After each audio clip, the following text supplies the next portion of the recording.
Hello everyone, this is Tracermay 21. I'm basically just doing a part 2 video to the let's talk about Naruto Ultimate Ninja Storm 3. And basically I did a little bit more preparation for this one because obviously on the first one I was I had just got up and everything like that. Basically I didn't get a chance to write everything out or things of that nature throughout the on the information that I was basically giving on the video. However, this time I managed to freaking type out an outline and things of that nature so I could be a little bit more clear for you guys. And basically I'm just gonna get right into it. There's no need for me to delay. So basically, touching bases on what I left off on, I was touching bases on the advanced players and how, you know, even though we're going all out, we're technically not, and things of that nature. And I was going to expound on that. Now, basically, what I mean by that is, okay, well, obviously, like I said, we set conditions for ourselves, and because of those conditions that we set for ourselves, it becomes very difficult for us to go all out and show our full potential. Now, like I was saying before my last video ended, most of the time we won't really drop those conditions or forget about those conditions unless we're practically almost dead. But around that time, it's practically too late. But that's basically what I was bringing out in regards to the advanced players and things of that nature. I also, well, I already touched on holding back. I don't want to just re-say this type of stuff. I already talked about the connections. There's no need for me to go into that. Ultimate jutsus. I wanted to go into this.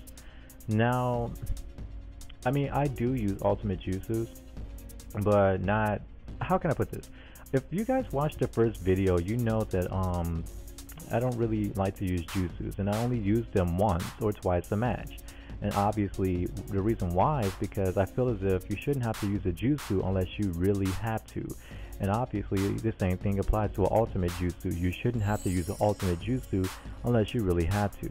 I mean, yes, a person could say that they're going to use an ultimate jutsu to enhance their combo, like if they do a, you know, a combo into ultimate or something to that effect. But I personally feel that shouldn't be used unless, you know, like I said with the cutscenes and things of that nature, you shouldn't really use it unless your opponent is practically dead. That way it becomes a flashy finish. Now touching bases on awakenings. When it comes to awakenings, believe it or not, I mean, I technically, how can I put this? I don't use it, but I do use it. Like, based off of my battles, you know, you may say, okay, well, yeah, Tracermay doesn't really use awakenings. That is true, but at the same time it's not true. Like, I mean, the only reason why I say that is because if I have to awaken, I will. No matter who I'm using. If I have to awaken, I will. See, this is the thing. I will go into this, and I'm just gonna mention this right now. You shouldn't, not you shouldn't, hold on. Like, I mean, the thing is, when it comes to using awakenings in general, or using anything in freaking Naruto, it's not about what you do. It's basically about not abusing what you do. For example, you can use ninja tools, but you shouldn't repetitively use ninja tool, because obviously that's spam. You can use the jutsu, but you shouldn't repetitively use the jutsu. You can combo, but you shouldn't repetitively use the same combo. My main point is, it's all about not abusing whatever it is that you utilize. Why? Because, well, one, you're not giving your opponent a chance. Okay, and yes, I know people could say, well, you know, why give your opponent a chance, blah blah. I mean, this is my thing. I'll go into this later on in this video, but you know, like, obviously this is a game that we really love, and we're playing against someone else that really loves this game. So we don't want to just broadcast what we can do. We want to see what our opponent can do as well. So if I awaken, like if I'm using Sasuke, and somebody you know, awakens, you know, like if they're using Itachi and crap, and I'm trying to break through their defense, I mean not their defense, if I'm trying to break through their offense and, you know, basically get some hits in, and I can't because they're so effective in using their Susanoo, I'm going to awaken and utilize my Susanoo versus theirs. Why? Because obviously it's going to create more opportunities and things of that nature for me. Now, basically, I want to go into the next thing, ways to get even better in Naruto. So if you're watching this video and you're new at Naruto, then obviously I can touch bases on that. If you're watching this video and you're intermediate or an advanced player, you know, I can give you some advice on that. If you are a new player, I mean, my best advice for you is to, well, get most of your training offline. Don't just jump into offline. I mean, don't just jump into online, because it's not a wise decision. Most of us have been playing this game since it just came out, and because of that, you will probably either feel discouraged or down about the fact that you're continuously losing. Now, yes, you can possibly learn something from these people that you're playing against, and if that's what you want to do, go online, ask if somebody can, you know, go to Endless with you and actually teach you some of the things and basic tactics that they know. I mean, but basically, if you're a new person in Naruto Ninja Storm 3, then basically the best thing to do is to go into the training, you know, and just battle with the computer for maybe about an hour, you know, learn the mechanics of the game, pick your character, you know, then after that, maybe fight against multiple characters and things of that nature, beat the story mode, and then you can go online. That's how you really get better. For people that are advanced players, here's my advice for you. I mean, obviously, like I told you before, we all have the capability of beating a computer with full handicaps, of course.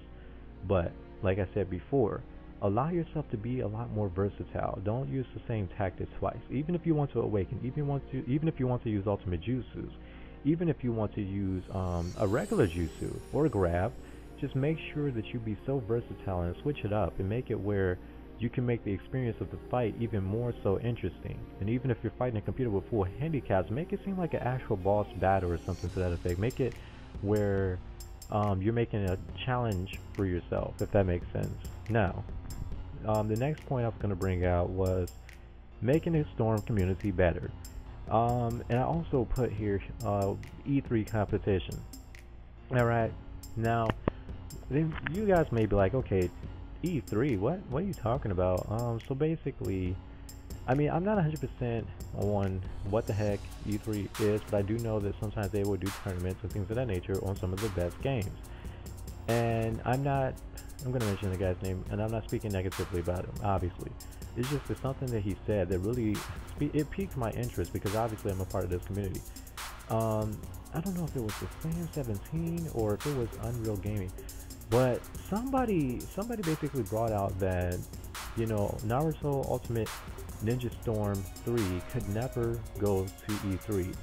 Or correction, that's what the Fan 17 said. He said that all 3D games, or at least most of 3D games, are nothing but button mashers, and it's practically impossible for these games that are quote-unquote button mashers to basically go to E3.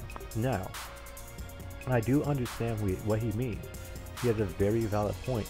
And also, too, I know that this guy's not a Naruto fan, so I will also, too, not try to be biased towards Naruto fans. However, at the same time, I personally do, even though I know that Naruto could be considered a button masher type game or whatever, but at the same time, you know, it depends on the community. It depends on what people do when they play this game. Like I said, we do have categories for, you know, the types of players. Like I said, we have spammers, we have tryhards and all of that and things of that nature. And my advice to you all, I mean, just take this game more seriously. I mean, I know it's just a game, but my biggest problem here is when you really love a game, you want to see that game succeed. And yes, CC2 does screw us over with some BS, but I mean, this is my thing. I personally believe that Naruto Ultimate Ninja Storm 3 has the potential to actually go to E3. Why? Because there's a lot of things that we can do on this game. It's just that we aren't really tapping into the potential of this game. And that's pretty much all I was gonna say, you know, in regards to that. But yeah, you know, you guys can leave your comments on it or whatever, but still. Alright. Broken character. You know, no abuse and things of that nature. That's basically what I put here. I mean, I can't really say not to pick broken characters. It's just that I think personally that it's a necessity, my apologies, to pick a character that's really gonna give you an edge, but at the same time, I mean, like Hidan, you know, freaking Pain, and Mifune, Hanzo, or whatever. Characters like that, I mean, you could pick them, but I mean, you can't really enjoy the match and say, oh yeah, this is my skill with the character. But I mean, if that is your best character, then yay, you know, freaking yay, you know, pick him or whatever. But still, um, all right, give opponent a chance. I basically touched on that. And last but not least, I know you guys are like, wow, yeah, finally. Okay, so basically, last but not least, I'm gonna tell you guys who my best character is. All right, so basically, that character that is my best character is Goku Naruto. Yes, I said it. Goku Naruto. Everyone's like, the freaking character that everybody freaking mashes with? Well, guess what? Like I said before, you guys have been watching my gameplay for a while now. You've noticed that I do not mash. I mean, well, listen, Storm Revolution. I don't even mash on that game. I suck at it, okay? I can admit that I suck at Revolution. Anyway, so basically, when it comes to freaking Naruto, Goku Naruto, the reason why I'm so good at using this character is because that is the first character I used on freaking Naruto Ultimate Ninja Storm 3. Because I was so happy I had him, you know. And yes, at first I did use Kakashi a little bit more than Naruto, but then a friend of mine, he came by and he picked freaking, I don't know who he picked, and the thing is that, you know, I didn't want any other character but Kakashi on my character statistics, and obviously because I had this other character on there, including Kakashi, I'm like, well, skip it.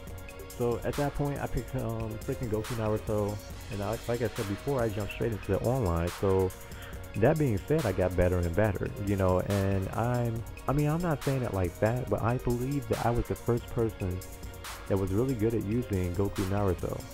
But I mean, I could be wrong. You can correct me or whatever. I just didn't have the what you call it, capture card or whatever back then, so I couldn't really record the gameplay the way I wanted to. But yeah, that's basically all I was bringing you guys for today, and I really hope that you enjoyed this video. And don't forget to rate, comment, and subscribe and things of that nature. If you don't like this video, feel free to dislike the video. That way I can, you know, see what I need to work on, things of that nature in terms of quality. Alright guys, and this is pretty much Tracermay 21, and I'm basically done talking about whatever I was going to talk about for today. I'm going to be bringing more videos soon. Alright guys, you take care.